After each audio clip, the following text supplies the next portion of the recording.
Good morning students. तो हम लोग का जो लास्ट क्लास का डिस्कशन था वो nth रूट ऑफ यूनिटी के कंक्लूजन को लेकर के था। ठीक है, nth root of unity in general हम लोग इसको कंक्लूड किए थे कि जितने रूट इसके आने वाले हैं वो एक सर्कल पर लाई करेंगे। ये हम लोगों ने देखा था, क्योंकि जितने भी रूट्स हैं सबका मॉड्यूलस जो है वो 1 है और उनका जो ओरिजिन है वो फिक्स है सबके लिए। तो यहाँ से जो डिस्टेंस है वन डिस्टेंस पे जितना कितनी भी दूर जाएगा तो वो सब एक सर्कल पर ही लाई करने वाला है। ठीक है, और सबका जो आर्ग्यूमेंट है 0 से 2π/n हुआ, 2π/n से 4π/n हुआ, तो ये सब डिस्कशन हम लोग देख चुके हैं लास्ट क्लास में। तो इस लेक्चर को देखने से पहले आप लोग वो लेक्चर को कंप्लीट कीजिएगा, फिर यहाँ पे आइएगा। ठीक है, अब जो कि हम लोग देखे थे कि 360 डिग्री एंगल होता है, n पार्ट में डिवाइड होगा। जितने क्यूब, जैसे आपको क्यूब रूट निकालना है तो 3 पार्ट में डिवाइड होगा ये एंगल। अब 4th रूट निकालना है तो 4 पार्ट में, 5th रूट है तो 5 पार्ट में। इसी प्रकार से nth रूट है तो n पार्ट में डिवाइड हो जाएगा वो एंगल। अब अगर n पार्ट में डिवाइड हो रहा है तो हमको n रूट मिल रहे हैं। ठीक है, तो इस प्रकार से हम लोग यहाँ पे देखे थे कि सारे रूट का अगर हमको सम निकालना है तो चूँकि z की power n is equal to 1 बनेगा। हम लोग जानते हैं कि जब हम सम ऑफ रूट्स निकालते हैं क्या होता है, माइनस का b/a होता है, जहाँ पे b z की पावर n-1 का कोएफिशिएंट होगा और a z की पावर n का कोएफिशिएंट होगा।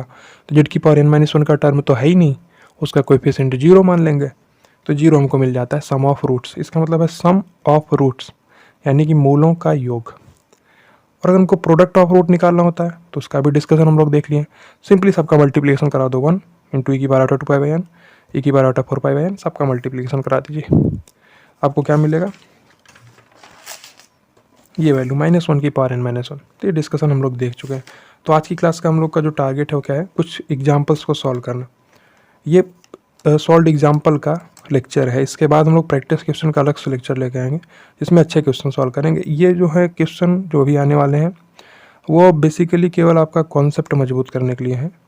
उसके बाद जो अच्छे क्वेश्चन होंगे उन कॉन्सेप्ट्स को अप्लाई करने के बेसिस पर होंगे। ठीक है, अभी हम लोग यहाँ पे क्या करते हैं, कुछ इंपॉर्टेंट पॉइंट्स देखेंगे। सबसे पहले 3-4 पॉइंट्स हैं, उसके बाद हम लोग क्या करेंगे, क्वेश्चंस पर मूव करेंगे। देखिए, इंपॉर्टेंट पॉइंट्स। ठीक है, तो पॉइंट्स हम थोड़ा पहले समझाते जाएंगे, फिर आप लोग ध्यान से सुनिएगा जितना जो हम बोल रहे हैं।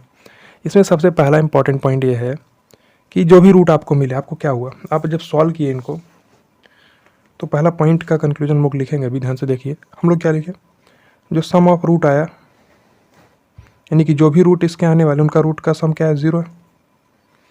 और जो प्रोडक्ट ऑफ रूट है वो क्या है, -1 की पावर n-1। तो ये सब आपको रटना नहीं है, समझना है कि किस प्रकार से हम लोग इसको निकालें।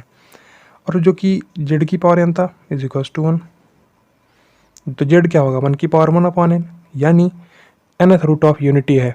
तो z की जो वैल्यू आ रही, z n वैल्यू लेने वाला 1 2 3 4 ऐसे करके n वैल्यूज लेगा।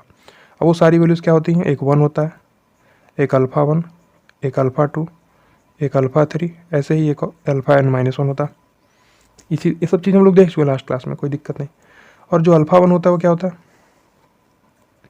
e की पावर आयोटा 2π/n। क्योंकि देखिए, जब पूरा 360 डिग्री एंगल n पार्ट में डिवाइड होगा तो हम देखें तो जो एक वैल्यू अगर हमको पता है कोई भी, तो वहाँ से आप 2π/n एंगल घूमेंगे, दूसरा रूट मिल जाएगा, वहाँ से 2π/n और घूमेंगे, तीसरा रूट मिल जाएगा। तो ऐसे घूमते घूमते जब आप फिर दोबारा यहाँ तक पहुँच जाएंगे तो आपको सारे रूट मिल जाएंगे। तो α1 ये होता है, और α2 क्या होता है, e की पावर आयोटा 4π/n। ठीक है, हम लोग देखिए डी मोवेर थ्योरम का यूज करके भी निकाल के देखे थे। देखिए, आप नॉर्मल प्रोसीजर से यहाँ से सॉल्व करना आपको डिफिकल्ट हो जाएगा। पहले डी मोवेर थ्योरम से निकाल के देखिए, उसके बाद हम लोग कंक्लूजन 2 अप्रोच देखते हैं। पहला नॉर्मल प्रोसीजर सॉल्व करने का, जो कि यहाँ पे मुश्किल है सॉल्व करना, ऐसे आप सॉल्व नहीं कर सकते आसानी से। दूसरा डी मोवेर थ्योरम, उसके बाद हम लोग कंक्लूड कर लेते हैं बिना इन दोनों को ध्यान में रखे। कंक्लूजन हम लोग का है बेसिकली पूरा 360 डिग्री एंगल n पार्ट में डिवाइड होगा, और अगर एक रूट हमको कोई भी मिल जाता है वहाँ से हम 2π/n एंगल घूमते जाएंगे, हमको सारे रूट मिल जाएंगे। ये कंक्लूजन का बेसिक पॉइंट है। तो यहाँ पे आप सम ऑफ रूट आपको 0 पता है, प्रोडक्ट ऑफ रूट -1 की पावर n-1 पता है। α2 क्या होता है, e की पावर आयोटा 4π/n, और α3 क्या होता है, e की पावर आयोटा 6π/n। ऐसे ही क्योंकि 1 है, अल्फा 1, अल्फा 2, अल्फा 3 से अल्फा ऑफ n माइनस 1, मतलब अल्फा 1 से अल्फा n माइनस 1 तक कितने रूट हो गए, n माइनस 1, और 1 और है तो n रूट टोटल इसके हैं। ऐसे ही आपका अल्फा ऑफ n माइनस 1 क्या हो जाएगा, e की power iota 2 into n minus 1 pi by n। कोई दिक्कत नहीं ना। तो ये सब का डिस्कशन हुआ भी है और आप लोग को समझ में आना भी चाहिए कि क्या हो रहा है बेसिकली। तो पहला पॉइंट यही है कि जो सम ऑफ रूट होता है वो 0 होता है, और प्रोडक्ट ऑफ रूट क्या होता है, -1 की पावर n माइनस 1 होता है। और जेड की power n minus 1 is equals to 0 या जेड की power n is equals to 1 के n रूट होते हैं। ठीक है, 1 अल्फा 1 अल्फा 2 से लेकर के अल्फा ऑफ n माइनस 1 तक, जहाँ पे अल्फा 1 क्या है, e की power iota 2 pi by n। देखिए निकाल के हम लोग देखे हुए थे ये 1 e की power iota 2 pi by n, e की power iota 4 pi by n। Simply यहाँ पे k की वैल्यू को आप अलग अलग पुट करते जाइए, आपको सारी वैल्यूज मिल जाएंगी। और यहाँ पे कंक्लूजन से भी हम लोग यही चीज़ देखे थे, क्या कि आपको पहला रूट 1 आपको पता है, जेड की power n is equals to 1, तो एक रूट तो आपको आसानी से दिख ही जाएगा। फिर यहाँ से आप 2 पाई बाई n घूम गए तो आपको दूसरा रूट मिल गया जिसका मॉडुलस 1 है और उसका आर्ग्यूमेंट 2 पाई बाई n हो गया। तो 1, 2 पाई बाई n यानी e की power iota 2 pi by n ही तो है। आर कॉमा थीटा ही होता है, आर ई की पावर आयोटा थीटा से डिनोट करते हैं हम लोग इसको, कॉम्प्लेक्स नंबर को, किसी कॉम्प्लेक्स नंबर। तो पहला पॉइंट आपको क्लियरली समझ में आया कि नहीं। ठीक है, अब देखिए नेक्स्ट पॉइंट। नेक्स्ट पॉइंट ये है कि जैसे आप जेड की power n minus 1 is to 0 लिख रहे हैं, तो अभी तक जब हम लोग नॉर्मली सॉल्व करने का ट्राई करेंगे जेड की पावर n माइनस 1 को, थोड़ा सॉल्व करना मुश्किल होगा। मुश्किल होगा कि सॉल्व ही नहीं कर पाएंगे हम लोग। जेड की पावर n माइनस 1 है, और अगर आप कोई ना तो डी मोइर थ्योरम का यूज कर रहे हैं, ना तो जो कंक्लूजन हम लोग देखे उसका यूज कर रहे हैं, तो आप सॉल्व कैसे करेंगे इनको, मुश्किल हो जाएगा ना। तो जब सॉल्व करके हम लोग निकाल लेते हैं तो वहाँ से इसको हम कंक्लूड भी कर सकते हैं। जेड की power n minus 1 equals to 0 है, तो आप क्या लिख सकते हैं, जेड की पावर n माइनस 1 को आप क्या लिख सकते हैं, क्योंकि इसी इक्वेशन के इक्वल्स टू 0 पुट करते ही हम लोग क्या किए हैं, n वैल्यूज निकाले हैं, 1 अल्फा 2 से लेकर के अल्फा ऑफ n माइनस 1 तक, यही तो लिखें। तो इसको आप क्या लिख सकते हैं, जेड माइनस 1, क्योंकि जेड की वैल्यू 1 तो है, इसका रूट है ये भी, जेड माइनस अल्फा 1 भी इसका एक रूट है, जेड माइनस अल्फा 2 भी इसका एक रूट है। ऐसे ही z minus alpha of n minus 1, तो अल्फा ऑफ n माइनस 1 भी इसका एक रूट है, इज इक्वल्स टू 0। इतना पॉइंट आपको समझ में आया। तो ये एक्सप्रेशन देख के आपको क्लियरली समझ में आना चाहिए कि क्या लिखे हुए हम लोग। बेसिकली जेड की power n minus 1 is equals to 0 है, यानी कि जेड क्या है, nth रूट ऑफ यूनिटी है, तो n वैल्यू जेड लेने वाला है। अगर जेड n वैल्यू लेने वाला है तो वो सारी वैल्यू जो है क्या क्या, 1 है, अल्फा 1 है, अल्फा 2 है, अल्फा 3 है, ऐसे ही अल्फा ऑफ n माइनस 1 तक हमारी सारी वैल्यूज आने वाली हैं। तो इन सारी वैल्यूज को हम निकाल के देखे भी हैं। एक 1 है, एक की power iota 2 pi by n है, तो उसी आयोटा 2 पाई बाई n को हम लोग अल्फा 1 बोल देते हैं, और आयोटा 4 पाई बाई n को अल्फा 2 बोल देते हैं। ठीक है, वैसे करके हम आगे बोलते चले जाते हैं। ठीक है, तो इस प्रकार से हम लोग लिख सकते हैं जेड की पावर n माइनस 1 को, बिल्कुल लिख सकते हैं, क्योंकि ये इसका सिंप्लीफाइड फॉर्म है। अगर नॉर्मली लिखने जाएंगे हम लोग तो ऐसे नहीं लिख पाएंगे। ये कैसे आपको पता कि अल्फा 1 अल्फा 2 क्या, तो आपको पहले से पता थोड़े अल्फा 1 क्या है, अल्फा 2 क्या, अल्फा 3 क्या है। हम लोग सॉल्व किए डी मोइर थ्योरम का यूज करके, या कंक्लूजन के बेसिस पर हम लोग लिखे, तो उसके बेसिस पर हम लोग बोल रहे हैं ये चीज़ है। ठीक है, तो ये जो सोल्यूशन आपको देने वाला है, 1 देगा, अल्फा 1 देगा, अल्फा 2 देगा, अल्फा ऑफ n माइनस 1 तक देगा। तो इसी को आप एक फॉर्म में और लिख सकते हैं, सिंपल सा। देखिए आप इसी को और लिख सकते हैं, क्या, जेड की पावर n माइनस 1 ही है, जेड माइनस 1 तो लिख ही रहे हैं, क्योंकि आपको पता है, देखिए अल्फा 1 ई की power iota 2 pi by n है, ध्यान से सुनिएगा। अल्फा 1 क्या है, ई की power iota 2 pi by n, और अल्फा 2 क्या है, ई की power iota 4 pi by n, alpha 3 क्या है, ई की power iota 6 pi by n। तो अगर आप अल्फा 1 को अल्फा मानते हैं तो अल्फा 2 उसका स्क्वायर है, अल्फा 3 उसका स्क्वायर है, और अल्फा की पावर 4 उसका पावर 4 में है। अगर अल्फा 1 को मानते हैं तो अल्फा 2 अल्फा 1 का स्क्वायर है, अल्फा 3 अल्फा 1 का क्यूब है। तो इस चीज़ को समझिए आप ध्यान से, यहाँ पे देखिए एक बार, ये अल्फा 1 है, तो अगर आप इसको अल्फा मान लेंगे तो इसी का तो स्क्वायर है अल्फा 2, इसका स्क्वायर है अल्फा 2, अल्फा 2 जो है अल्फा का स्क्वायर है, और अल्फा 3 क्या है, अल्फा का क्यूब है। अगर अल्फा का क्यूब आप करेंगे तो क्या हो जाएगा, ई की power outta 2 pi by n का होल क्यूब, यानी की power outta 6 pi by n। तो ये क्या है, अल्फा का क्यूब है। उसी प्रकार से जो ये अल्फा ऑफ n माइनस 1 क्या है, अल्फा की पावर n माइनस 1 है। तो ये पॉइंट आपको समझ में आना चाहिए। नहीं समझ में आया, क्लियर, डन। अब देखिए इतना चीज़ आपको समझ में आई ना। जेड की पावर n - 1 को हम लोग और क्या लिख सकते हैं, z - 1 into Z minus alpha. अभी देखिए अल्फा 1 क्या है, e की पावर आउटा 2π/n, अल्फा 2 क्या है, e की पावर आउटा 4π/n।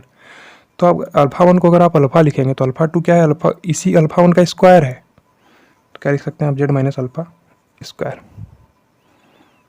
उसी प्रकार से आप जेड माइनस अल्फा का क्यूब लिखेंगे, ऐसे ही आप जेड माइनस अल्फा की पावर n - 1 लिखेंगे इज इक्वल्स टू 0। तो ये फॉर्म समझ में आया कि नहीं। आप सिंपली जेड की पावर n - 1 को तो ये लिख सकते हैं, इसमें कोई दिक्कत नहीं है क्योंकि n रूट हैं और ये एक्सप्रेशन का ही सिंप्लीफाइड फॉर्म है। ये सिंप्लीफाइड इसलिए हम बोल रहे हैं क्योंकि इससे आपको डायरेक्टली जेड की n वैल्यूज़ दिख रही हैं। यहाँ से आपको ये पता है कि जेड की n वैल्यूज़ हैं, बट कौन कौन सी वैल्यूज़ हैं डायरेक्टली आप नहीं बोल सकते, लेकिन इस एक्सप्रेशन को देख के आप बोल सकते हैं जेड की वैल्यू 1 होगी, अल्फा 1, अल्फा 2, अल्फा n - 1 तक n वैल्यूज़ दे रहा है। इसको देख के आप नहीं इतना बोल सकते हो n वैल्यूज़ लेगा, बट कौन कौन सी वैल्यूज़ लेगा ये नहीं बोल सकते। ठीक है, ये भी फॉर्म इसका हम लिख सकते हैं, क्योंकि अल्फा 1 जो है वो अल्फा मान ले रहे हैं, तो अल्फा 2 जो है अल्फा 1 का स्क्वायर है, तो अल्फा 1 की जगह अल्फा 2 की जगह अल्फा का स्क्वायर लिख दिए, तो ये फॉर्म भी लिखा जा सकता है। तो इतना पॉइंट क्लियर है, कोई दिक्कत की बात नहीं। दूसरा इंपॉर्टेंट पॉइंट हो गया। तीसरा पॉइंट देख लीजिए। तीसरा पॉइंट ये कहता है, देखिए अब एक बार हम इस तीसरे पॉइंट को ध्यान से समझा दें, फिर आप लोग अपने मन से नोट कर लीजिएगा इसको, कि जो भी हम लोग लिखें क्या लिखें। पहला रूट है 1, दूसरा रूट है e की पावर आटा 2π/n, तीसरा रूट है e की पावर आटा 4π/n। इसका मतलब क्या है, ये सारे रूट जो हैं एक जीपी फॉर्म कर रहे हैं। तो देख लीजिए एक बार, एक रूट है 1, एक रूट है अल्फ़ा, एक रूट है अल्फ़ा स्क्वायर, फिर है अल्फ़ा का क्यूब, ऐसे ही क्या है अल्फ़ा की पावर n - 1 तक। इतने रूट है हमारे पास, n रूट हैं, तो ये एक जीपी फॉर्म कर रहे हैं कि नहीं। तो जितने भी रूट होते हैं वो सारे एक जीपी फॉर्म करते हैं। आप अपने लैंग्वेज में लिख लीजिएगा, all the roots of cube root of unity. जो क्यूब रूट ऑफ यूनिटी के जितने हम लोग के रूट मिलने वाले हैं जेड की पावर n इक्वल्स टू 1 के, वो सारे रूट क्या होंगे, एक जीपी फॉर्म करेंगे। एक 1 है, एक e की पावर आउटा 2π/n है, एक e की पावर आउटा 4π/n है, ऐसे करते हुए आगे तक जा रहा है। तो यह एक जीपी फॉर्म करेगा, क्योंकि जीपी का मतलब क्या होता है, जीपी का जो स्टैंडर्ड फॉर्म होता है वो ये होता है कुछ A R square, A R cube, इस प्रकार से तो होता है ए आर की पावर n - 1। जो आर है ना, यही आर इसका क्या है, कॉमन रेशियो होता है। ए आर अपॉन ए करेंगे आपको आर मिलेगा, A R square upon A R करेंगे तो भी आपको आर मिलेगा। तो ये है कि जीपी का स्टैंडर्ड फॉर्म है। इसको आप 3 बोलिए, 3 दूना 6, 6 दूना 12, 12 दूना 24, इस प्रकार से आप बोलिए। एक एग्जाम्पल आप अपने मन से लेकर समझ सकते हैं। तो बेसिकली ये एक फॉर्म होता है, स्टैंडर्ड फॉर्म होता है किसी भी जीपी का। तो उस फॉर्म को सेटिस्फाई कर रहा है। ए की जगह पे 1 है और आर की जगह पे e की पावर आटा 2π/n है। ठीक है, तो यही ए यानी 1 इंटू ई की पावर आटा 2π/n, 1 इंटू ई की पावर आटा 2π/n का होल स्क्वायर, देखिए उसी का फॉर्म दिख रहा है। तो एक जीपी फॉर्म कर रहा है ना, तो क्या हो जाएगा, GP with common ratio of e की पावर आयोटा 2π/n। इतना पॉइंट आपको समझ में आया।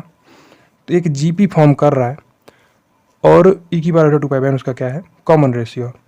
इसी तीसरे वाली पॉइंट में एक और पॉइंट ये हो सकता है कि जो इसके आर्ग्यूमेंट्स हैं, 1 का आर्ग्यूमेंट क्या होता है 0, और अल्फ़ा 1 का जो आर्ग्यूमेंट है वो क्या 2π/n है, अल्फ़ा 2 का आर्ग्यूमेंट क्या है 4π/n है, और 6π/n है, फिर ऐसे ही 8π/n आएगा। ऐसे ही हमारा यहाँ तक जा रहा है। तो इस चीज़ को आप समझिए, यह एक एपी बना रहा है, क्योंकि एपी का जो फॉर्म होता है ए प्लस डी, ए प्लस 2d, ए प्लस 3d, S1 ए plus n - 1d, n - 1d। तो ये क्या है, एक स्टैंडर्ड फॉर्म है किसका, एक एपी का। देखिए सिंपल सा ध्यान से समझिए, एपी और जीपी इतना तो आपको पता ही होगा, अरिथमेटिक प्रोग्रेशन और ज्योमेट्रिक प्रोग्रेशन। तो इसका स्टैंडर्ड फॉर्म इस प्रकार से होता है कुछ ए आर स्क्वायर। कोई नंबर है आपके पास, उसमें एक फिक्स नंबर का मल्टीप्लाई किया दूसरा नंबर मिला, अब फिर उसी फिक्स नंबर से मल्टीप्लाई किया तीसरा नंबर मिला। तो इस प्रकार की जो एक सीरीज बनती है इसको हम लोग क्या बोलते हैं, जीपी बोलते हैं। आपके पास 2 है, 2 में आप 3 जोड़े 5, 5 में फिर 3 जोड़े 8, 8 में फिर 3 जोड़े आपको 11 मिला, तो इसको एपी बोलते हैं। और जीपी इस प्रकार का फॉर्म लेता है, एपी इस प्रकार का फॉर्म लेता है। तो जो हमारे रूट्स हैं 1, अल्फ़ा 2, अल्फ़ा 3 से लेकर अल्फ़ा n-1 तक, ये सारे रूट एक जीपी फॉर्म कर रहे हैं, क्योंकि 1 e की power 2 pi by n, e की पावर 4 पाई बाई n। तो किन्हीं भी दो को आप कंसेक्यूटिव को मल्टीप्लाई डिवाइड करके देखिए, इन दोनों का डिवीजन क्या देगा, e की पावर 2 पाई बाई n, इन दोनों का भी e की पावर 2 पाई बाई n। ऐसे आप जो आगे डिवाइड करते जाएंगे तो आपको e की पावर 2 पाई बाई n ही मिलेगा। तो ये एक जीपी फॉर्म कर रहे हैं जिनका जो कॉमन रेशियो है वो क्या है, कॉमन रेशियो का e की पावर 2 पाई बाई n है। और जो इसके आर्ग्यूमेंट्स होते हैं वो क्या होते हैं, एक एपी फॉर्म करते हैं विथ कॉमन, जो डी होता है कॉमन डिफरेंस होता है, common difference of 2 pi by n, ठीक है। तो ये एक पॉइंट हम लोग लिख दिए हैं। तो इतना बहुत इंपॉर्टेंट पॉइंट नहीं, बेसिकली ये तो ओबियस थिंग है, अगर आपको पता है तो आप ऑटोमेटिकली समझ सकते हैं इसको कि जितने भी रूट्स हैं इसके वो सारे रूट तो एक जीपी फॉर्म करेंगे और उनके जो आर्ग्यूमेंट होते हैं वो एक एपी फॉर्म करेंगे, ठीक है। ऐसा मान लीजिए आपके भी थ्योरेटिकल का क्वेश्चन आपसे पूछ लिया गया ना, तो आपको समझ में आना चाहिए क्या सिचुएशन है, इसके आर्ग्यूमेंट्स एक एपी फॉर्म कर रहे हैं और जो ये रूट्स खुद हैं वो एक जीपी फॉर्म कर रहे हैं। तो ये पॉइंट समझ में आया। एक चौथा पॉइंट देख लीजिए, चौथा पॉइंट ये कह रहा है कि जितने भी, चौथा पॉइंट में और पांचवा पॉइंट दोनों को साथ में समझिए कि जो भी रूट्स हैं यह एक इस सर्कल पर लाई करेंगे कि नहीं, क्योंकि सबका मॉडुलस 1 है और जो उनकी मूल बिंदु से दूरी है वो 1 है, सबके लिए फिक्स है, तो इनको सर्कल पर ही रहना पड़ेगा, ठीक है। तो सब जितने भी पॉइंट है इसके सर्कल पर लाई करेंगे। देखिए एक मिनट, देखिए ये एक सर्कल पर लाई करने वाले हैं। तो पहला रूट हमको पता है क्या है, ये 1 है, एक रूट हमको 1 पता है। इसके बाद का रूट e की पावर 2 पाई बाई n है, मान लीजिए यहाँ पे कहीं है 2 पाई बाई n एंगल पे है। दूसरा रूट है, इसको आप कैसे डिनोट कर सकते हैं, 1, 2 पाई बाई n से। अब जो दूसरा रूट है या तीसरा रूट है, कोई भी रूट, वो किस क्वाड्रेंट में लाई करेगा ये डिसाइड होगा एन से। अगर n की वैल्यू आपकी मान लीजिए 2 है तो 1, ये हो जाएगा पाई, 1, पाई, यानी कि ये हमारा चला जाएगा इस नेगेटिव रियल एक्सिस पर। अगर आपका n का वैल्यू क्या 3 है तो 2 पाई बाई 3, यानी कहीं यहाँ पे आ जाएगा, समवेयर हियर, ठीक है। तो ये सेकंड क्वाड्रेंट में चला गया। तो जो रूट्स हैं इसके वो किस क्वाड्रेंट में जाएंगे, या positive real axis, negative real axis, या positive imaginary axis, negative imaginary axis, इसमें कहाँ पे जाएंगे यह डिसाइड होगा n की वैल्यू से। अगर n की वैल्यू आप 4 लेंगे तो आपको 1, 2, 3, 4 रूट मिलेंगे। आप 5 लेंगे तो इसी प्रकार से उनका ओरिएंटेशन चेंज होता जाएगा। तो सबसे मोटा मोटा आपको यह ध्यान रखना है कि n की वैल्यू डिसाइड करेगी कि कौन सा रूट किस क्वाड्रेंट में होगा, सिंपल सी बात है। अगर हम 2 पाई बाई n यहाँ पर डिनोट कर रहे हैं तो इसका मतलब नहीं है कि यहीं पे होगा हर n की सब वैल्यू के लिए, नहीं, n की वैल्यू आप डालते जाइए, तो जिस जगह पर इसको होना होगा अपने आप ऑटोमेटिकली एडजस्ट हो जाएगा। और एक दूसरा रूट इसका हो जाएगा e की पावर 4 पाई बाई n। अब इसको भी फर्स्ट क्वाड्रेंट में बना रहे थे, इसका मतलब नहीं कि फर्स्ट क्वाड्रेंट में ही होगा, ये डिसाइड होगा n की वैल्यू से। मान लीजिए इसका नेक्स्ट रूट है कहीं यहाँ कहीं होगा, और नेक्स्ट रूट होगा कहीं यहाँ कहीं होगा, ऐसे ही इसके बहुत सारे रूट हैं। ये रूट यहाँ कहीं होगा, तो कितने रूट होंगे टोटल, n रूट होंगे। तो इसी सर्कल पर ही तो सारे लाई करेंगे, कहीं बाहर तो लाई करेंगे नहीं, इसी सर्कल पर ही सबको होना पड़ेगा। ध्यान से समझिए, e की 1, 2 पाई बाई n है तो ये वाला 1, 4 पाई बाई n होगा, ये 1, 6 पाई बाई n होगा, ये 1, 8 पाई बाई n होगा। ऐसे ही ये क्या होगा 1, 2 into n-1 pi by n का फॉर्म लेगा एक कॉम्प्लेक्स नंबर, जो कि हम लोग देख चुके हैं। n रूट होने वाले हैं, एक 1 है, एक अल्फ़ा 1 है, एक अल्फ़ा 2 है। तो इस प्रकार से अल्फ़ा 1 क्या होता है, e की पावर 2 पाई बाई n, ये केस हो गया। e की पावर 4 पाई बाई n ये वाला पॉइंट हो जाएगा, e की पावर 6 पाई बाई n ये वाला पॉइंट हो जाएगा। ऐसे सारे पॉइंट्स यहाँ पे आ जाएंगे ना। तो ये n पॉइंट्स हैं, गिन के नहीं, जितना बनाए उतने पॉइंट होंगे, n पॉइंट्स हैं जो कि 2 पाई बाई n एंगल के डिफरेंस पर हैं सब। अब थोड़ा ध्यान लगाइए, समझिए ध्यान से क्या सिचुएशन है। ये एंगल कितना, 2 पाई बाई n। वैसे जितने सारे एंगल हैं कि ये वाला एंगल, ये भी 2 पाई बाई n है, ये भी 2 पाई बाई n है, ये भी 2 पाई बाई n है, ये भी, सारे एंगल 2 पाई बाई n है। किन्हीं भी दो आसपास के जो रूट्स हैं उनके बीच का एंगल 2 पाई बाई n ही है। अब इस जो हमारा चौथा पॉइंट है इसमें ध्यान से समझिए। इसमें ये पॉइंट ये कहता है कि जितने भी रूट्स हैं वो सारे सर्कल पर लाई करेंगे। ये पॉइंट तो आपको आसानी समझ में आ रहा है, अपनी लैंग्वेज में लिख लीजिएगा कि जो nth रूट ऑफ यूनिटी है कि जितने भी रूट आने वाले हैं, अब वो सारे रूट्स क्या होंगे, हमारे एक यूनिटी सर्कल पर लाई करेंगे। जो सर्कल उसका सेंटर क्या है, ओरिजिन है, और उनकी जो रेडियस है उस सर्कल की वो 1 है।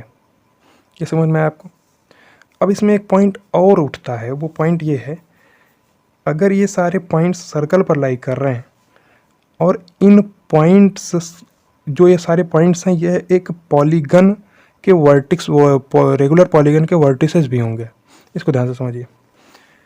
सर्कल वाला पॉइंट क्लियर है ना? ये हम लिख नहीं रहे, आप ऑटोमेटिकली अपने खुद ही लिख लीजिएगा अपने आप से कि जितने भी रूट्स हैं, nth रूट ऑफ यूनिटी के जितने भी रूट्स आ रहे हैं हमारे पास, 1 अल्फ़ा 1 अल्फ़ा 2, ये सारे रूट क्या होंगे, एक सर्कल पर लाई करेंगे, क्योंकि सबका मॉडुलस 1 है। ठीक है। और ये सारे पॉइंट्स जो हैं, इनके जो रूट्स हैं, ये क्या होंगे, एक रेगुलर पॉलीगन बनाएंगे। ध्यान से समझिए। अगर आप इन सारे पॉइंट्स को मिलाएंगे, ध्यान से समझिए, पहले इसको इन दोनों को मिला दिए, फिर आप इन दोनों को मिला लीजिए, फिर इन दोनों को, ऐसे आप अगर येनो पॉइंट्स को मिला देंगे, ठीक है, इस प्रकार से आप इनको मिला दे रहे हैं, तो यह क्या बनाएगा, एक रेगुलर पॉलीगन बनाएगा। ये चित्र थोड़ा सही से बना हुआ है ना, ध्यान से समझिए, आपके समझने के लिए थोड़ा आसानी से चित्र को बनाए हैं। यन साइड्स हैं और यन पॉइंट्स हैं। यन पॉइंट जो है वो क्या है, ये यन पॉइंट हमारे क्या बना रहे हैं, ये रूट्स हैं, जेड की power n is equals to 1 के रूट्स हैं, जेड की n वैल्यूज़ हैं। पहली वैल्यू 1 है, फिर 2 ये वाला वैल्यू है, ये ऐसी सारी वैल्यूज हैं। तो यह एक रेगुलर पॉलीगन के वर्टिसेस होते हैं। ये हम लोग देखने वाले, क्यों ऐसा हम बोल रहे हैं, बेसिकली ये होता है तो सही है, इतना पॉइंट आप ध्यान में रखिए। अब ये क्यों होता है इसको समझिए। रेगुलर पॉलीगन क्या होता है आपको पता है? रेगुलर पॉलीगन होता है कि रेगुलर पॉलीगन, जैसे कि आप ट्रायंगल देखते हैं, या आप स्क्वायर देख रहे हैं, या आप पेंटागन देख रहे हैं, या आप हेक्सागन देख रहे हैं, तो फिर ऑक्टागन भी देख रहे हैं आप। तो इस प्रकार का जितना भी केस आप देख रहे हैं, इन सब में पूरी साइड सेम है, सबकी साइड सेम है ना सबकी, और इनके जो इंटीरियर एंगल है, जो इनके आंतरिक कोण है आपके पास, अंदर वाले कोण है, ये सारे एंगल भी सेम है। इतना पॉइंट आपको पता है? सबकी साइड सेम है, मतलब जितनी भी साइड इसके आने वाली हैं सारी साइड्स सेम हैं, और इनके जो इंटीरियर एंगल है वो भी सेम है, कोई दिक्कत नहीं। तो यह भी एक पॉलीगन बनाएगा, ये हम लोग को प्रूव करना है। ध्यान से समझिए।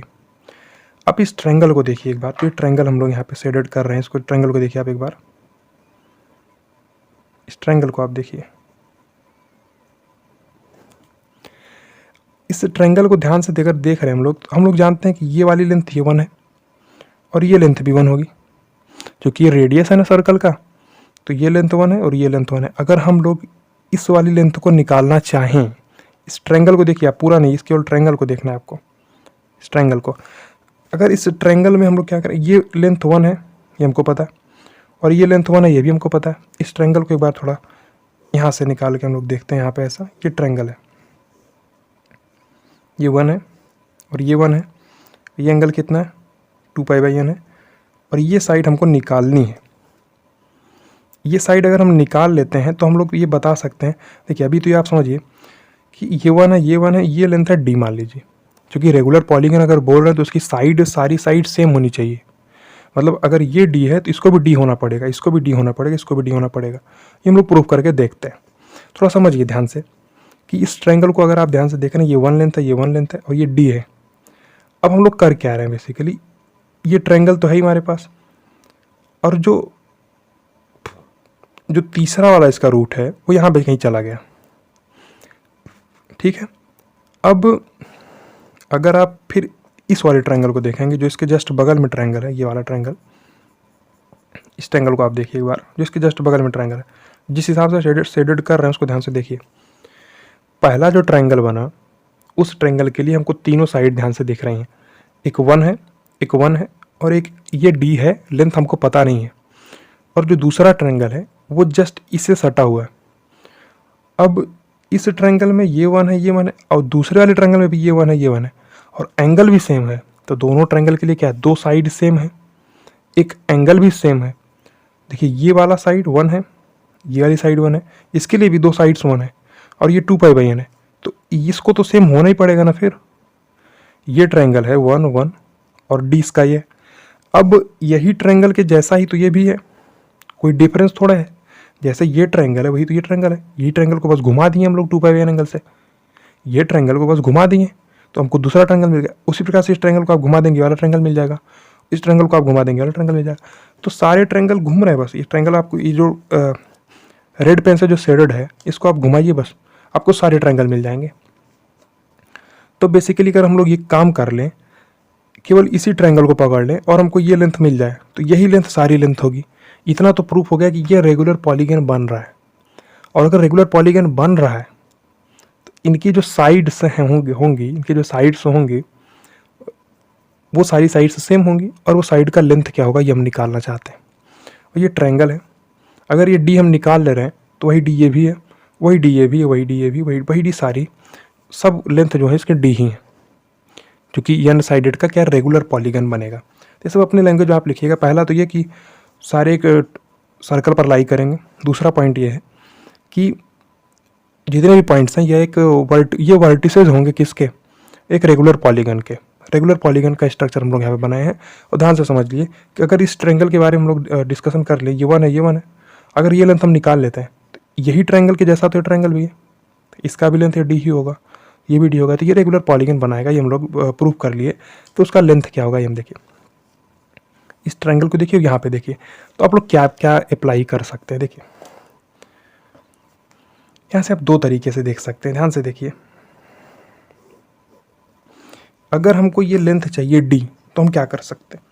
इस डी लेंथ को निकालने के लिए हमारे पास एक रास्ता ये है कि इन दोनों पॉइंट्स के बीच की डिस्टेंस हम निकाल लें, कोई दिक्कत नहीं, इन दोनों पॉइंट्स के बीच की डिस्टेंस निकाल लें। अब इन दोनों पॉइंट के बीच डिस्टेंस निकालने के लिए हम क्या क्या तरीका यूज कर सकते हैं। सिंपल समझिए, एक पॉइंट है 1,0 और ये 1,2π पॉइंट तो है, सही है, लेकिन यह एक पोलर फॉर्म में है।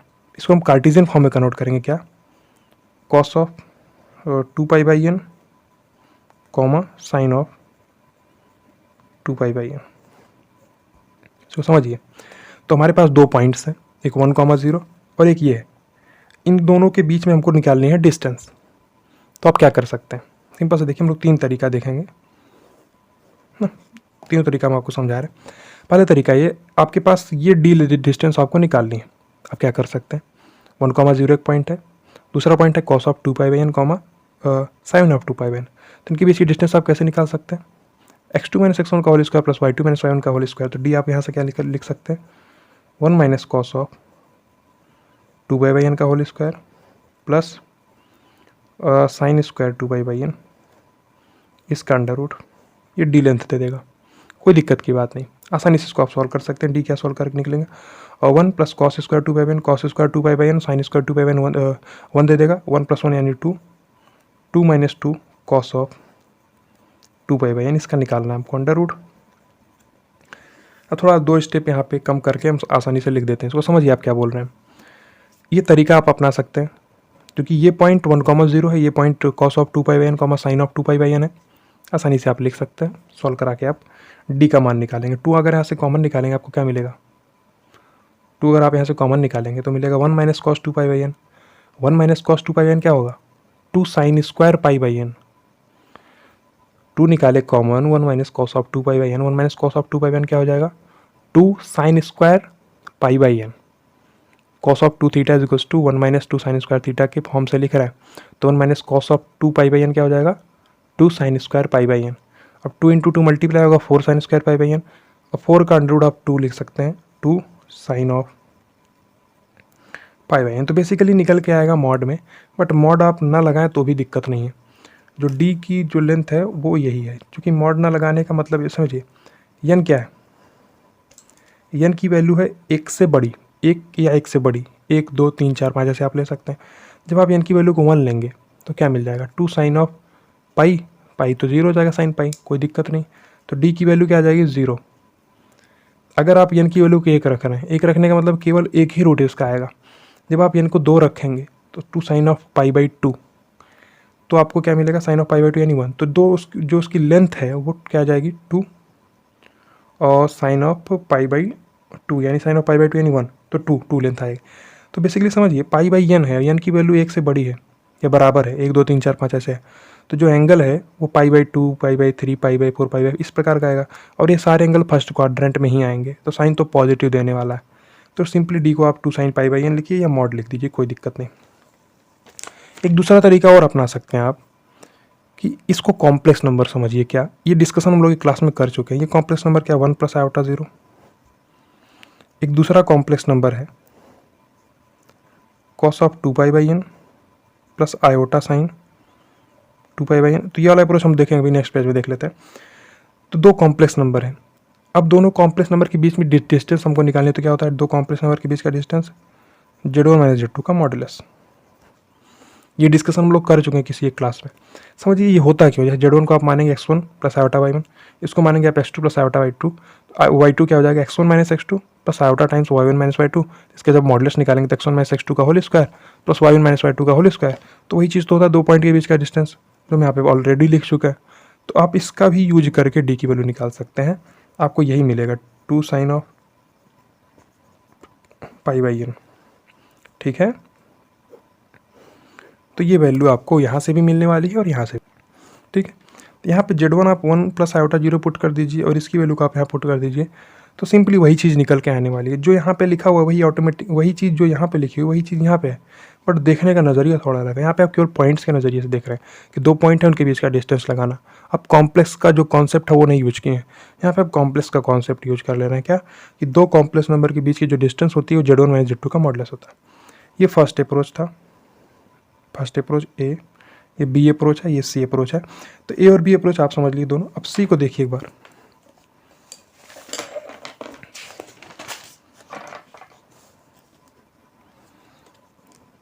सी अप्रोच ये है कि आपके पास एक ट्रायंगल है, ध्यान से समझिए, एक ट्रायंगल है आपके पास ये, जिसमें इसकी लेंथ 1 है, ये लेंथ 1 है, ये क्या 2π/n है, और ये लेंथ हमको निकालनी है डी। तो अगर आपको कोसाइन रूल पता हो तो क्या होता है cos ऑफ 2π/n, यसोटी में तो पढ़ते हैं हम लोग, कोसाइन रूल क्या होता है cos of 2π/n is equals to 1 का। देखिए इस एंगल के लिए देखना है तो इसके जो आसपास वाली साइड हो, जो इस एंगल से लगी हुई साइड है उनका स्क्वायर, उनके स्क्वायर का सम, माइनस जो जस्ट 2π/n के सामने वाले लेंथ होता है उसको आप, उस साइड को आप d² माइनस कर दीजिए अपॉन 2 इंटू जो लगी हुई साइड्स हैं 1 × 1। ये फॉर्मूला होता है, इस सब का डेरिवेशन हम लोग वहाँ पे देखेंगे। एक्चुअल में अगर यहाँ से देखें आप तो दोनों पॉइंट जो उसका डेरिवेशन ही हो गया है चीज़, उस पॉइंट का डेरिवेशन ही हो गया है चीज़ ना, बट हम लोग इसका डेरिवेशन या सोटी टाइम पे पढ़ते टाइम पढ़ेंगे, कोई दिक्कत नहीं। यहाँ से क्या हो जाएगा 2 माइनस d² क्या हो जाएगा 2 cos ऑफ 2π/n। तो d² क्या हो जाएगा 2 - 2 cos ऑफ 2π/n, डी का मतलब 2 - 2 cos ऑफ 2π/n का अंडर रूट। तो वही वैल्यू तो यहाँ से लिख रखिए 2 - 2 cos ऑफ 2π/n का अंडर रूट। तो 2 sin π/n हमको यहाँ से डी की वैल्यू मिलेगी क्या 2 sin ऑफ π/n। तो ये पॉइंट आपको समझ में आया ना, डन। तो कोई दिक्कत की बात नहीं है, सारे पॉइंट्स क्या होंगे एक सर्कल पर लाई करेंगे, और ये सारे पॉइंट्स किसी रेगुलर पॉलीगन के क्या होंगे वर्टिसेस होंगे। ठीक है, ये अपने लैंग्वेज में आप लिख लीजिएगा, इसको हम लिख नहीं रहे अपने यहाँ पे पेन से। आप समझ लीजिए कि सारे पॉइंट्स सर्कल पर लाई करेंगे और ये सारे पॉइंट्स वर्टिसेज होंगे एक रेगुलर पॉलीगन के। ठीक है, तो रेगुलर पॉलीगन का मतलब आपको पता ही होगा ना, तो उस पर हम बहुत ज़्यादा जोर नहीं दे रहे हैं, क्लियर है। अब थोड़ा एंगल का भी बात कर लिया जाए, रेगुलर पॉलीगन के एंगल का। चलो कोई इतना ज़्यादा नीड नहीं, कहीं क्वेश्चन मिलेगा तो वहाँ पे डिस्कशन हम लोग करेंगे, बट इतना पॉइंट जो भी यहाँ पे बोले हैं ये आपके लिए सफिशिएंट है। एंगल का भी डिस्कशन हम लोग कर सकते हैं कि ये जो एंगल्स हैं, ये एंगल्स, ये वाले एंगल्स, यानी कि जितने मान लीजिए पॉलीगन है इनसाइड का, तो सारी साइड्स तो सेम है, ये तो हम लोग डिस्कस कर लिए क्यों होता है, वो साइड क्या होने वाली है 2 sin π/n, ये भी हम लोग देख लिया। अगर इसके इंटीरियर एंगल की भी बात करनी है तो वो एंगल भी हम लोग निकाल सकते हैं। देखिए ट्रायंगल है, जब 3 साइड होती है तो क्या होता है 3 साइड में 180 डिग्री तो एंगल होगा, तीनों साइड के तीनों एंगल का जो सम होगा 180 डिग्री होगा, और तीनों एंगल सेम ही होंगे क्योंकि तीनों साइड ही सेम है यहाँ पे। जब आप 4 साइड का बात करेंगे तो 4 साइड में क्या हो जाएगा, 4 साइड से 2 ट्रायंगल बन जाएंगे, और 2 ट्रायंगल यानी 180 डिग्री 180 डिग्री यानी 360 डिग्री, तो टोटल एंगल 360 डिग्री है। और 4 साइड्स हैं, चारों साइड सेम है, तो चारों पार्ट में डिवाइड हो जाएगा, यानी 90 डिग्री 90 डिग्री 90 डिग्री 90 डिग्री। उसी प्रकार से जब आप 5 में जाते हैं तो 5 में भी इसी प्रकार का केस देखने को मिलता है। 5 में आपको क्या हो जाएगा, जैसे ट्रायंगल था तो एक ही ट्रायंगल बना। जब आप स्क्वायर बनाए तो आपको क्या मिल गया, 2 ट्रायंगल मिल गए। इसी प्रकार से आप n साइड में जाएंगे तो आपको n-2 ट्रायंगल देखने को मिलेंगे। तो ठीक है, कोई इतना बहुत ज़्यादा डिटेल में नहीं जा रहा है, बट वो डिस्कशन हो सकता है कि उसके एंगल क्या आने वाले हैं। ठीक है, ये यहाँ का पार्ट तो है नहीं एक्चुअल में, बट यहाँ पे यूज हो रहा है। ये पार्ट होता है जब हम लोग पढ़ते हैं सोटी तो वहाँ पे डिस्कशन करते हैं, या पॉलीगन का जब हम लोग जहाँ पे डिस्कशन करते हैं वहाँ पे इस पॉलीगन के बारे में हम लोग डिटेल में देखते हैं, इसको एंगल किस प्रकार से होते हैं, उनकी साइड किस प्रकार से होती है ना। तो ठीक है, हम लोग का जो कॉम्प्लेक्स नंबर का है उस पे आ जाते हैं हम लोग। अभी कुछ एग्जाम्पल्स हम लोग सॉल्व करते हैं, ध्यान से देखिए, कुछ एग्जाम्पल्स हम लोग सॉल्व करते हैं। एग्जाम्पल्स, ठीक है। अगर आपको जैसे जब हम लोग को सॉल्व कर चुके हैं कई सारे क्वेश्चन, हम लोग क्यूब रूट का क्वेश्चन सॉल्व कर चुके हैं। अब हम लोग जो 4th 5th 6th पढ़े हैं या in general nth root of unity, उससे रिलेटेड क्वेश्चंस को सॉल्व करेंगे। देखिए आपको क्या करना है, 4th रूट निकालना है, 4th रूट ऑफ 16। देखिए इसका 4th रूट निकालना कोई बहुत बड़ी बात नहीं है, आसानी से कोई भी निकाल सकता है, लेकिन किस नज़रिए से आप देख रहे हैं उस पर वो इम्पॉर्टेंट हो जाता है। ध्यान से देखिए आप क्या कर सकते हैं। हम लोग किसी भी क्वेश्चन को देखने का 3-4 अप्रोच बताए ना जब हम लोग वहाँ पे पढ़ते थे। शुरुआत आप क्या करेंगे, सबसे बेसिक सा तरीका ये हो जाएगा, आप क्या देख रहे हैं 16 की पावर 1/4, ये तो हो जाएगा 16 का क्या हो जाएगा 4th रूट, इसको आप मानेंगे z, तो आपको z की पावर 4 = 16 लिखना, सिंपल से सॉल्व करा देना, यानी z² + 4 and z² - 4 = 0। Simple factorisation कर दिए, तो z² की वैल्यू आ जाएगी -4 और z² की वैल्यू आ जाएगी +4। तो क्या देगा, z देगा +-2 और ये z देगा -4 का अंडर रूट, वो भी प्लस माइनस के साथ में। सिंपल सा बात है, प्लस माइनस और -4 का अंडर रूट यानी कि 2 आयोटा। -4 का अंडर रूट क्या होगा, 4 का अंडर रूट -1 का अंडर रूट, -1 का अंडर रूट आयोटा, तो 4 का अंडर रूट 2। जेड की हमको क्या मिली, 4 वैल्यूज़ मिल गई यहाँ से। तो पहला तरीका, इसमें कोई गलती नहीं, बिल्कुल सही तरीका है। बट हम लोग जो पढ़ चुके हैं उसका यूज करना भी तो हमको आना चाहिए। हम लोग क्या जानते हैं, देखिए दूसरा अप्रोच ये भी हो सकता था, ये अप्रोच था, हम भी बोले हैं बार बार कि डी मोवियर थ्योरम जो है वो आपको कभी धोखा नहीं देने वाली। वो किसी भी केस में, उसको आप ब्रह्मास्त्र बोल सकते हैं कि किसी भी केस में आपको आंसर सही सही देगी। कभी कभी समटाइम्स आपको ये लग सकता है कि थोड़ा लेंथी प्रोसेस है, बट आपके साथ हमेशा रहेगा।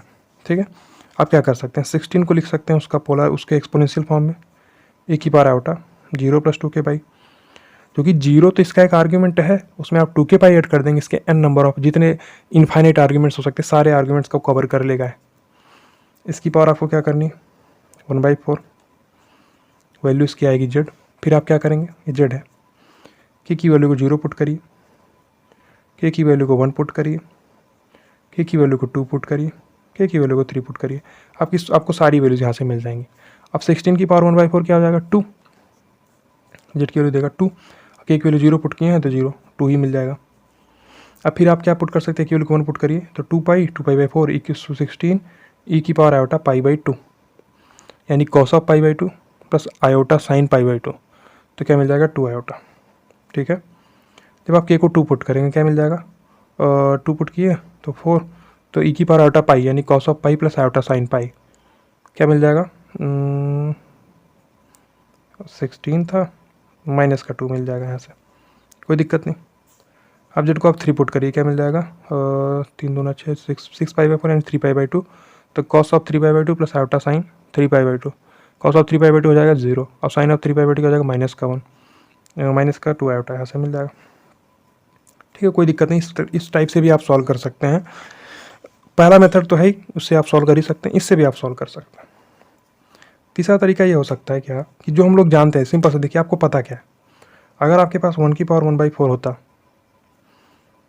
ये होता अगर आपके पास जेड अगर ये होता तो आप क्या करते, तो आपको पता चल जाता जेड की 4 वैल्यू मिलेंगी, 1 आयोटा -1 माइनस आयोटा, तो ये चीज़ तो सबको पता होता। सिंपल सा बात है, जेड की पावर 4 = n z² + 1 z² -1। तो बेसिकली जो हम लोग यहाँ पहला प्रोसेस यूज़ किए हैं, उसी से जो प्रोसेस को यूज़ करके हम लोग 1 का 4th रूट निकालते हैं, निकाल भी चुके हैं पहले। तो क्या मिलता है हमको, 1 iota minus iota -1 minus iota, तो ये 4 रूट हमको मिलते हैं। तो इसका यूज अगर हम लोग यहाँ पे करना चाहें तो हम कुछ अपना फॉर्म बना सकते हैं। यहाँ पे क्या था, जेड की पावर 4 = 1, तो ये कॉन्सेप्ट था, ये क्या था, ये कॉन्सेप्ट है। इसी कॉन्सेप्ट का यूज हम लोग यहाँ पे करना चाहते हैं। हमारे पास क्या है, जेड की पावर 4 क्या है, 16 है। अगर इस साइड में 1 होता तो हम डायरेक्टली बोल सकते थे जेड की value 1 iota minus 1 minus iota, but यहाँ पे 1 तो है नहीं इस साइड में, लेकिन हम लोग बना सकते हैं 1। देखिए अगर आप इसको ऐसा लिख दें Z/2 का होल पावर 4 इक्वल्स टू 1 बोल सकते हैं, बिल्कुल सही है, क्योंकि 16 क्या 2 की पावर 4 ही तो है, Z/2 की पावर 4 को आप 1 बोल देंगे, तो यहाँ से Z/2 की वैल्यू आपको क्या मिलेगी। ये डिस्कशन हम लोग इस टाइप के क्वेश्चन का डिस्कशन भी हम लोग कर चुके हैं। तो Z/2 की आपको 4 वैल्यूज मिलेंगी, 1 आयोटा माइनस 1 माइनस आयोटा। तो इसी प्रकार से जेड को आपके सिंपल Z/2 अगर 1 होगा तो जेड क्या होगा 2, Z/2 अगर आयोटा होगा तो 2 आयोटा, माइनस का 2 और माइनस का 2 आयोटा। तो तीसरा तरीका आपको समझ में आया, कोई दिक्कत की बात नहीं, बहुत ही आसान सा है। चौथा देखिए, चौथा अप्रोच होता था कंक्लूजन का अप्रोच। कंक्लूजन का अप्रोच ये है, जैसे आपको पता है सिंपल सा बात है, जेड क्या है 16 की पावर 1/4 है। इसको देखते ही हम लोग बोल सकते हैं जेड की पावर 4 क्या है 16 है। इसका मतलब जेड की 4 वैल्यूज मिलेंगी। अगर जेड की 4 वैल्यूज मिलेंगी, हम लोग ग्राफिकल अप्रोच है यानी कंक्लूजन वाला अप्रोच है, अगर जेड की 4 वैल्यूज मिलेंगी तो कितने पार्ट में एंगल डिवाइड होगा, 360 डिग्री एंगल डिवाइडेड बाई 4 यानी 90 डिग्री 90 डिग्री 90 डिग्री। अब अगर आप कोई एक रूट निकाल लेते हैं इसका, सिंपल जेड की पावर 4 इक्वल टू 16 है, अगर आप कोई भी एक रूट निकाल लेते हैं तो उससे आप 90 डिग्री घूमेंगे दूसरा रूट मिलेगा, फिर उससे 90 डिग्री घूमेंगे आपको फिर तीसरा रूट मिलेगा, फिर 90 डिग्री घूमेंगे आपको चौथा रूट मिल जाएगा। तो उसी कंक्लूजन का यूज हम लोग यहाँ पे कर रहे हैं। ध्यान से समझिए कि हम क्या बोले, ये रियल एक्सिस है, ये इमेजरी एक्सिस है। पहला अप्रोच नॉर्मल है, फैक्टराइजेशन करके सॉल्व कर दिए। दूसरा आप डी मोवियर थ्योरम का यूज करिए, क्या है डी मोवियर थ्योरम। तीसरा अप्रोच क्या है, जो हम लोग को पता है, जो हम लोग निकाल चुके हैं उसका यूज कर रहे हैं यहाँ पे, उसका भी यूज करके लिख सकते हैं। चौथा अप्रोच है ग्राफिकल अप्रोच या कंक्लूजन वाला अप्रोच, जो हम लोग देख चुके हैं लास्ट क्लासेस में। तो 90 डिग्री 90 डिग्री 90 डिग्री पार्ट में डिवाइड हो जाएगा पूरा 360 डिग्री 4 पार्ट में। अगर आपको कोई एक रूट मिल जाए, एक रूट कैसे मिल जाए, सिंपल से जेड की पावर 4 अगर 16 है, जेड की पावर 4 अगर 16 है तो आप जेड को, जेड की एक वैल्यू 2 ये छोटा बच्चा भी बता देगा, क्योंकि उसको आयोटा नहीं पता होता। तो वो सिंपल से जेड की पावर 4 इक्वल टू 16 दिखेगा तो बोलेगा 2 को 4 बार मल्टीप्लाई करेंगे 16 मिल जाएगा, तो वो एक वैल्यू तो बोल देगा 2। यहाँ पे हम कोई फैक्टराइजेशन नहीं कर रहे हैं, बट कॉन्सेप्ट लगा रहे हैं। अगर एक वैल्यू 2 है तो जो दूसरा वैल्यू है वो क्या होगा, यहाँ से 90 डिग्री के डिफरेंस पे 90 डिग्री के बाद हमको दूसरा रूट मिल जाएगा। 90 डिग्री घूम जाइए इसको, जब आप इसको लेकर 90 डिग्री घूम जाएंगे तो आपको यहाँ मिल जाएगा। पीछे साइड में आप घूम सकते हैं, 2 को 90 डिग्री पीछे घुमा देंगे आपको ये मिल जाएगा, या यहाँ से फिर 90 डिग्री घूम जाइए, फिर 90 डिग्री घूम जाइए, सारे रूट्स आपको मिल जाएंगे। तो ये हो जाएगा 2 आयोटा। यहाँ से फिर 90 डिग्री आप घूम जाइए, आपको क्या मिल जाएगा माइनस का 2, फिर 90 डिग्री घूम जाइए, आपको माइनस का 2 आयोटा मिल जाएगा। तो चार रूट आपको मिल गए। 90 डिग्री एंगल है, ये भी 90 डिग्री, ये भी 90 डिग्री और ये भी 90 डिग्री। तो चौथा कॉन्सेप्ट समझ में आया, कोई दिक्कत की बात नहीं, सिंपल सा 360 डिग्री 4 पार्ट में डिवाइड होगा। कोई भी एक रूट अगर हम लोग निकाल लेते हैं, वहाँ से 90 डिग्री घूमते जाएंगे हमको सारे रूट्स मिल जाएंगे। ये चौथा अप्रोच होता है। तो यहाँ पे एक होमवर्क आपको हम दे रहे हैं, उसको आप लोग ट्राई कीजिएगा। जेड की पावर 4 इज इक्वल्स टू 81, ठीक है, ये आपके लिए होमवर्क है। जेड की पावर 4 इज इक्वल्स टू 81 है, तो जेड की वैल्यू आप निकाल लें क्या आने वाली है, ठीक है। और नेक्स्ट एग्जाम्पल हम लोग देखते हैं, कुछ क्वेश्चन हम लोग सॉल्व करेंगे, कुछ क्वेश्चन हम होमवर्क देंगे आपको कि आप सॉल्व करके आइएगा, ठीक है। क्वेश्चन को हम नोट करते हैं।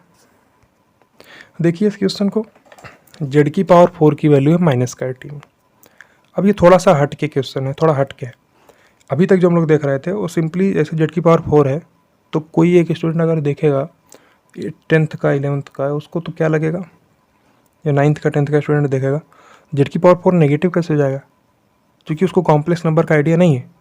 अगर उसको कॉम्प्लेक्स नंबर का आइडिया होगा तो समझ जाएगा कि जेड जो वैल्यू होता है उसकी पावर 4 करेंगे, Z complex number X plus iota Y की फॉर्म का, उसकी पावर 4 करने पे हमको माइनस का नेगेटिव वैल्यू -81 जैसा भी हमको मिल सकता है, ठीक है। तो ये पॉसिबिलिटी है, और हमको जेड को सॉल्व करा के 4 वैल्यू जेड की निकालनी है। अभी तक पिछला जितना तरीका, जैसे जेड की पावर 4 इक्वल टू 16 था, तो एक वैल्यू हम निकाल लेते थे 2, फिर 2 से आप घूमते जाइए 90 डिग्री आपको सारे रूट मिल जाएंगे। तो यहाँ भी आप जब मेथड 1 अप्लाई करिए, देखिए हम सारे अप्रोच से देख रहे हैं। पहला अप्रोच है, सिंपली क्या कराएंगे, आप सॉल्व करा देंगे जेड की power 4 plus 81 is equals to 0। अब इसका आपको कराना है फैक्टराइजेशन। कैसे आप फैक्टराइजेशन इसको कराएंगे, कोई तरीका आपको दिख रहा है इसको फैक्टराइजेशन कराने का? अगर सारे रूट्स आपको यहाँ से निकालने हैं जेड के, तो कैसे निकाल सकते हैं? एक फैक्टराइजेशन का तरीका यह हो सकता है कि आप 81, देखिए थोड़ा दिमाग लगाइए, अगर a² माइनस b² का फॉर्म होता है, देखिए अगर ए स्क्वायर माइनस बी स्क्वायर का फॉर्म होता है जिसको हम लोग a plus b into A minus B बोल देते हैं, इसमें कोई दिक्कत की बात नहीं, ये तो छोटा बच्चा भी इस फॉर्मूले को जानता है। और अगर ए स्क्वायर प्लस बी स्क्वायर है, देखिए अगर हम दो फैक्टर के फॉर्म में तोड़ना चाहते हैं तो इसको नहीं तोड़ सकते। आप ए स्क्वायर प्लस बी स्क्वायर को ऐसा लिख सकते हैं क्या, ए प्लस समथिंग या ए माइनस समथिंग का लिख सकते हैं, लेकिन डायरेक्टली हमको नहीं दिख रहा है कि a plus b into minus b लिख देंगे, a plus b into minus b लिखेंगे तो हमको a square minus b square मिल जाएगा। तो हम लोग इसको एक नया फॉर्म देने का प्रयास करते हैं। देखिए आप इसका लिख सकते हैं स्क्वायर माइनस आप इसको लिख सकते हैं आयोटा बी का होल स्क्वायर। ये चीज़ आप लिख सकते हैं कि नहीं, इस चीज़ को समझिए। ए स्क्वायर माइनस बी स्क्वायर को आप ए प्लस बी इंटू ए माइनस बी लिख सकते हैं, सही है। ए स्क्वायर प्लस बी स्क्वायर को आप ए स्क्वायर माइनस का आयोटा बी का होल स्क्वायर लिख सकते हैं। एक्चुअल में ये आयोटा स्क्वायर बी स्क्वायर बनाएगा, आयोटा स्क्वायर माइनस वन होता है तो ए स्क्वायर प्लस बी स्क्वायर ही लिखा हुआ। तो इसको आप यहाँ से क्या लिख सकते हैं, ए प्लस आयोटा बी इंटू ए माइनस आयोटा बी। ये फॉर्म आपको समझ में आना चाहिए, इंपॉर्टेंट फॉर्म है, इसका यूज आप यहाँ पे कर सकते हैं। कॉन्सेप्ट क्लियर समझ में आया ना, उसका यूज यहाँ पे करिए आप। ये क्या है, जेड स्क्वायर का होल स्क्वायर है माइनस आप 9 आयोटा का होल स्क्वायर लिख सकते हैं इसको। इसमें कोई दिक्कत की बात नहीं है ना, बहुत ही सिंपल सा चीज़ है, बहुत ही सिंपल। ए स्क्वायर प्लस बी स्क्वायर को आप दो प्रोडक्ट के फॉर्म में तोड़ तो आसानी से नहीं सकते, तो इसको हम लोग एक एक्सटेंड ये नेक्स्ट फॉर्म इसको कन्वर्ट करके हम लोग देखें, ये फॉर्म में कन्वर्ट कर सकते हैं। इसको हम लोग a plus iota b into minus iota b लिख देंगे, तो मल्टीप्लाई करेंगे a square minus iota square b square, iota square क्या होता है minus one square plus b square ही मिल जाएगा। तो आप इसको क्या लिख सकते हैं, जेड स्क्वायर प्लस का 9 iota into Z square minus का 9 आयोटा इज इक्वल टू 0। तो यहाँ से मिलेगा z square is equal to minus का 9 iota, z square is equal to मिल जाएगा 9 आयोटा। हमको सॉल्व कराना है तो जेड क्या हो जाएगा, प्लस माइनस 9 आयोटा का अंडर रूट, कोई दिक्कत की बात नहीं। जेड यहाँ से क्या आ जाएगा, प्लस माइनस 9 आयोटा का अंडर रूट, सिंपल सा, कोई दिक्कत नहीं, सिंपल फैक्टराइजेशन किए हैं। यहाँ पे थोड़ा एक इंपॉर्टेंट पॉइंट था, वो इंपॉर्टेंट पॉइंट आपको ध्यान रखना है, जब इस टाइप का केस बने तो हम क्या प्रोसीजर फॉलो करने वाले। ये मेथड 1 हम लोग देख रहे हैं, मेथड 2 भी हम लोग देखेंगे। तो आपको क्या करना है, सिंपल सा इसको सॉल्व करना है। तो आप क्या कर सकते हैं, देखिए माइनस 9 आयोटा है, अगर आप 9 को बाहर भी निकालना चाहे तो बाहर निकाल सकते हैं, क्या हो जाएगा प्लस माइनस 3, 9 का अंडर रूट बाहर में आ जाएगा माइनस आयोटा का अंडर रूट, यहाँ से जेड क्या देगा प्लस माइनस 3 आयोटा का अंडर रूट। अब आयोटा का अंडर रूट ये हम लोग निकाल के देख भी चुके हैं, क्या होता है 1/√2 प्लस आयोटा बाई रूट 2 ही होता है। अब आयोटा का अंडर रूट निकालना आप लोग 3 तरीके से फॉलो कर सकते हैं, फॉर्मूले में पुट कर दीजिए, या आयोटा रूट ऑफ आयोटा को आप एक्स प्लस आयोटा वाई मानिए, दोनों साइड स्क्वायर करा के सॉल्व करा दीजिए। ये तरीका भी आप अपना सकते हैं। अगर ये नहीं करना चाहते हैं आप तो पूर्वक बना सकते हैं अंडर रूट के अंदर में। अंडर रूट के अंदर क्या कर सकते हैं, 1/√2 का whole square plus iota by root 2 का होल स्क्वायर। ये सब डिस्कशन हम लोग देखे थे जब हम लोग square root of complex number देख रहे थे ना, किसी कॉम्प्लेक्स नंबर का स्क्वायर रूट निकालना, तो वहाँ पे हम लोग डिस्कशन किए थे बहुत ही डिटेल में और आराम से डिस्कशन किए थे। तो उसी का यूज करके हम लोग root of minus iota root of iota निकाल सकते हैं। तो आप खुद निकाल के देखिएगा, हम डायरेक्टली लिख रहे हैं। ये क्या प्लस माइनस 3 माइनस आयोटा, ये देगा 1/√2 माइनस आयोटा बाई रूट 2, ठीक है। और ये जेड देगा प्लस माइनस 3 तो है ही 1/√2 प्लस आयोटा बाई रूट 2। देखिए हम एक बार फिर से बोले, ध्यान से सुनिए क्या लिख सकते हैं। अब आयोटा को क्या, आयोटा वाला टर्म को पकड़ते हैं, जो हम प्रोसीजर बताए हैं उसको आप लोग देखिएगा। Square root of complex number पे जाके इसको हमारी प्लेलिस्ट में जाएंगे, जब प्लेलिस्ट में आप जाएंगे स्टार्टिंग के या तीसरे या फोर्थ लेक्चर पे मिल जाएगा आपको। उस लेक्चर को आप डिटेल में देखिए, आपको समझ में आ जाएगा कैसे हम लोग निकालते हैं। आयोटा का अंडर रूट निकालना है तो आयोटा वाला टर्म को हम लोग पकड़ते हैं, इसको 2ab का फॉर्म बनाने का कोशिश करते हैं, और जब साथ में एक रियल पार्ट होता है, जैसे आयोटा है तो 0 प्लस आयोटा है, और जो रियल पार्ट 0 है उसको हम लोग क्या करते हैं ए स्क्वायर प्लस बी स्क्वायर का फॉर्म बनाने का ट्राई करते हैं। तो उसी का यूज करके हम लोग यहाँ से निकाले, तो हमको क्या मिल गया, जेड की 4 वैल्यूज़ मिल गई, 2 यहाँ से प्लस 3 इंटू लेते हुए माइनस का, और फिर यहाँ पे प्लस 3 लेते हुए माइनस का 3 लेते हुए, फिर हमको 4 वैल्यूज यहाँ से जेड की मिल गई। कोई दिक्कत नहीं, ये पहला अप्रोच है, तो इस अप्रोच में कोई गलती नहीं है, बिल्कुल सही अप्रोच है। तो ये आपको आंसर दे दिया, सही है। आपको इस अप्रोच में दिक्कत, इस क्वेश्चन में दिक्कत आपको आएगी जो लास्ट का अप्रोच होता है ग्राफिकल अप्रोच, वो आपको कई दफ़ा आपको फ़ायदे में रखेगा, आपको आसानी से आंसर दे देगा, लेकिन कई दफ़ा आपको फंसा देगा। एक डी मोवेर थ्योरम में जो आपको कभी नहीं फंसाएगा, वो आपको हमेशा ही सोल्यूशन देगा। ध्यान से समझिए, आप क्या कर सकते हैं, आप जेड क्या लिख सकते हैं, सिंपली -81 है, इसकी पावर 1/4, ये तो हमारा जेड हो जाएगा, इसमें कोई दिक्कत की बात नहीं, ये तो आसान सी चीज़ है। और अब फिर -81 का आप क्या लिखेंगे, एक्सपोनेंशियल फॉर्म। तो क्या हो जाएगा -81 का एक्सपोनेंशियल फॉर्म 81 e की पावर आउट पाई प्लस 2 के पाई। ये लिखना आपको तब समझ में आएगा जब आप हमारा पिछला लेक्चर देख लिए होंगे, डी मोवेर थ्योरम का लेक्चर, यूलर्स फार्मूले का लेक्चर, पोलर फॉर्म का लेक्चर। तो इसीलिए हम आपको रिकमेंड करेंगे आप सिक्वेंसली देखिए, आप शुरुआत से पहले लेक्चर से स्टार्ट कीजिए, तो वहाँ से जब आप देखेंगे तो आपको कॉन्सेप्ट क्लियरली समझ में आएगा। लेकिन अगर हम यहाँ पे डायरेक्टली ऐसे लिख रहे हैं तो इसलिए लिख रहे हैं कि हम एक्सपेक्ट कर रहे हैं आप पिछला लेक्चर देख चुके हैं, तभी आपको यहाँ आना ही चाहिए इस वाले लेक्चर में। अगर नहीं देखें तो आप उनको देखिए फिर यहाँ पे आइएगा ना। अभी डायरेक्टली आने से थोड़ा आपको डिफिकल्टी फेस हो सकती है, क्योंकि ये चीज़ हम लिख रहे हैं, क्यों लिख रहे हैं। 81 -81 कहाँ पे आएगा, निगेटिव रियल एक्सेस पे, तो इसका आर्ग्यूमेंट क्या है, पाई है, पाई है, पाई लिख सकते हैं, इसका पाई इसका आर्ग्यूमेंट है, तो क्या लिख सकते हैं 81 e की पावर आटा पाई। क्योंकि पावर में क्या है, एक रेशनल नंबर है, तो पावर में जब रेशनल नंबर होता है तो हम लोग डी मोवेर थ्योरम के हिसाब से देख चुके हैं 4 रूट मिलने वाला, तो ये 2 के पाई, के की वैल्यू पर डिपेंड करेगा। जेड है, आप के को डालिए 0, के को डालिए आप 1, के को डालिए आप 2, के को डालिए आप 3, आपको 4 वैल्यूज़ मिल जाएंगी, कोई दिक्कत की बात नहीं है। के की अलग अलग वैल्यूज़ के लिए जेड की अलग अलग वैल्यूज़ आपको मिलने वाली हैं। तो ये दूसरा अप्रोच भी बिल्कुल सही है, ये तरीका आप अपना सकते हैं। अब नेक्स्ट अप्रोच जैसे समझिए, नेक्स्ट अप्रोच में हम इसको अप्रोच नहीं बोलेंगे, उसको ध्यान से समझिए, इसको यहाँ पे समझ ऐसा बोल सकते हैं आप, जेड की पावर 4 क्या है, -81। अगर आप जेड/3 की पावर 4 लेंगे, क्योंकि 81 क्या है, 3 की पावर 4 ही तो है, तो जेड/3 की पावर 4 क्या हो जाएगा, -1। तो कुल मिला के हमको -1 का 4th रूट निकालना पड़ेगा। -1 का 4th रूट किसी को याद नहीं होता, वो निकालना पड़ेगा -1 का 4th रूट। तो -1 का 4th रूट निकाल के और जेड को उसमें 3 से मल्टीप्लाई करा देंगे तो आपको जेड का वैल्यू मिल जाएगा। तो ये अप्रोच हम लिख देते हैं शॉर्ट फॉर्म में। देखिए जो दूसरा अप्रोच है, बेशक आप इसको फॉलो कर सकते हो, आपको इससे भी आंसर मिलेगा, कोई दिक्कत की बात नहीं है। ये क्या है, डी मोवेर थ्योरम का यूज है। क्या है, डी मोवेर थ्योरम, ये आपको कभी धोखा नहीं देगा। अब चूंकि ये लिखना आपको समझ में आना है, के की वैल्यू 0 पुट करिए, आपको आंसर मिल जाएगा, कोई दिक्कत नहीं। हम लिख नहीं रहे पूरा वैल्यू, आप के की वैल्यू 0 पुट करेंगे तो 81 e की पावर आउटा पाई/4, यानी 81 की पावर 1/4 यानी 3, तो 3 टाइम्स 1/√2 प्लस आउटा बाई√2, तो वैल्यू हमको यहाँ से मिल गई। तो सारी चारों वैल्यूज हमको यहाँ से भी मिल जाएंगी। फिर से ध्यान से समझिए, के की वैल्यू जब आप 3 के बाद जब आप 4 डालेंगे तो वैल्यूज रिपीट होने लगेंगी, वैल्यूज रिपीट होने लगेंगी, इसलिए हम लोग के की वैल्यू 0 से 3 तक ही डालेंगे। जब 4 वैल्यूज हमको मिल गई, ये चारों यूनिक वैल्यूज होंगी। आप 3 के बाद 4 डालेंगे तो आपको फिर से रिपीट होने लगेगा जो हम वैल्यूज निकाल चुके हैं। ठीक है, हम लोग डिस्कशन कर भी चुके हैं। एक अप्रोच ये हो सकता था, क्या जेड/3 की पावर 4 इज इक्वल्स टू -1, यानी जेड/3 क्या है, -1 की पावर 1/4। तो -1 की पावर 1/4 है, तो इसको भी तो निकालना ही पड़ेगा आपको ना, ये किसी को याद नहीं रहता। और -1 की पावर 1/4 निकालने के लिए आप अलग अलग तरीका यूज़ कर सकते हैं। सॉल्व करा के आपको निकालेंगे, फिर जेड/3 अगर निकाल लिए तो आप आसानी से पुट कर देंगे, कोई दिक्कत नहीं। एक चौथा अप्रोच ग्राफिकल अप्रोच जो होता है, वो आपको यहाँ पे दिक्कत पैदा कर देगा। क्योंकि देखिए ग्राफिकल अप्रोच ये कहता है, जैसे आप जेड यहाँ से क्या बोलेंगे, -81 की पावर 1/4 है, यही तो है जेड। अब जेड अगर -81 की पावर 1/4 है तो हमको पता है कि जेड की 4 वैल्यूज़ मिलेंगी, कोई दिक्कत की नहीं। जो ग्राफिकल अप्रोच है वो क्या बताएगा, 4 रूट्स मिलेंगे।